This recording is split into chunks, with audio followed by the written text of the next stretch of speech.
Sweet potato ragi brownie எப்படி பண்ணுறதுன்னு பார்க்கலாம் வாங்க. அதுக்கு ஒரு பவுலில் வேக வச்ச ஸ்வீட் பொட்டேட்டோவை அரைச்சி எடுத்துருக்கேன். அதோட ஊற வச்ச டேட்ஸை ப்யூரி பண்ணி எடுத்துக்கிறேன். அந்த ப்யூரி பண்ணதை ஸ்வீட் பொட்டேட்டோவோட மிக்ஸ் பண்ணிக்கிறேன். மிக்ஸ் பண்ணிவிட்டு கொஞ்சமாக வெண்ணிலா எசன்ஸ், அப்புறம் பீனட் பட்டர் 2 டீஸ்பூன் சேர்த்துருக்கேன்.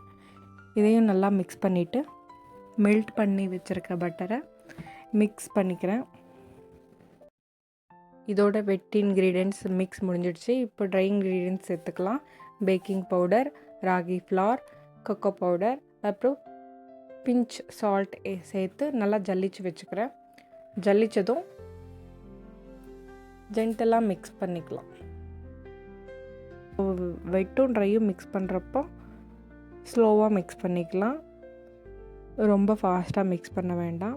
இந்த மாதிரி கெட்டியான பதத்தில் வந்ததும் ஒரு 2 டேபிள் ஸ்பூன் காய்ச்சி ஆற வச்ச பால் சேர்த்துருக்கேன். இந்த மாதிரி கன்சிஸ்டன்சி வரணும். அப்புறம் பேக்கிங் ட்ரேயில் ஷிஃப்ட் பண்ணிவிட்டு நல்லா அதை ஃப்ளாட் பண்ணி உங்களுக்கு என்ன டாப்பிங்ஸ் வேணுமோ போட்டுக்கலாம். நான் இங்கே டார்க் சாக்லேட் யூஸ் பண்ணியிருக்கேன். இதை 180 டிகிரி செல்சியஸில் 25 to 30 மினிட்ஸ் பேக் பண்ணி எடுத்தால் ரொம்பவே ஃபஜ்ஜியான sweet potato ragi brownie ready ஆகிடும். Like, share, subscribe my channel.